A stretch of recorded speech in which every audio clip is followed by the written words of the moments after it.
airplanes with him and you're watching Rams on TV. How's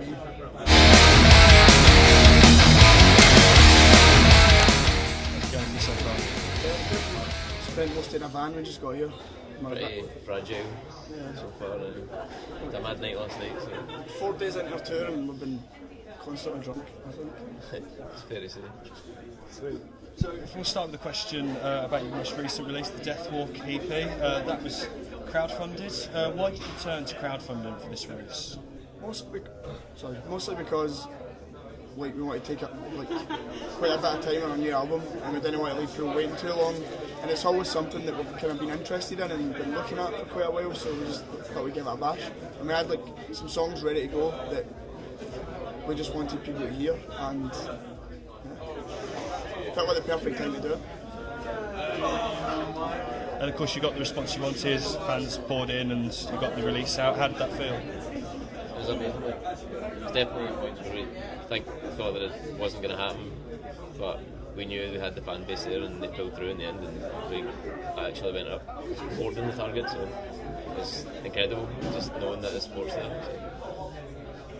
And as you said, you've been touring for a few days and you've been playing quite intimate shows before this. What was the reason behind that choice? Just because the EP was crowdfunded, it just felt right to do something small, plus it's not like a full release, so there's just no point in... Yeah, it's not like it wasn't a full album release backed by loads of press and a proper release schedule, so it was just good to do intimate shows because we've been doing big support tours for the last couple of years, so it was good to go back to playing smaller shows and getting right up in people's faces. And after the intimate shows, it's been crazy. What stuff's happened? Last night was crazy as fuck. There's pretty much no room on stage for our hair. There's too much hair. So I spent most of the show on top of the crowd. They were just picking me up and throwing me about and stuff. It was mental, man. It's good.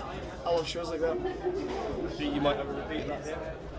Yes, probably. It was amazing the last time we played, maybe 3 years ago, I think it was, or 2 years ago, I can't remember. But I'm looking forward to it. And there's been a bit of talk about new material from yourselves. Can I ask what stage of this new record or releases you're at the moment? About halfway through, I'd say, but there's a lot of ideas there. It's just a case of getting in the studio and finishing Still them off. very much demo stage, but it's sounding really, really, really good. Everyone says that, but I feel like there's no even point talking about it because I can't stress enough how good it sounds, so there's just no point in it. How would you describe the tone and the sound of the new music? Like the new stuff? I think we're picking up where Uprising left off. I mean, the last thing we want to do is write the same album as Uprising. We want to get it up our game and try and top Uprising. So I think so far we've definitely done that. It's more kind of anthems, I think, is what we're going for. I think a lot of metal bands, it takes them 2, 3, 4 albums before they actually define their sound, and I think we're taking all the kind of anthem parts from Uprising and focusing on writing timeless songs that people will still want to listen to in 20 years rather than just writing a heavy song. We want to write a song that people will listen to in 20 years' time. I saw on your Twitter page somebody had tweeted to you guys asking about they criticised the turn to metalcore and they said go back to deathcore, and you retweeted them. Sort of humorous way of dealing with criticism. I mean, how do you sort of cope with the criticism of the fans and stuff like that? I think internet trolls and stuff is hilarious. We don't really take notice of it, to be honest. That whole culture is just funny to us, and we like taking the piss out of it. So, yeah.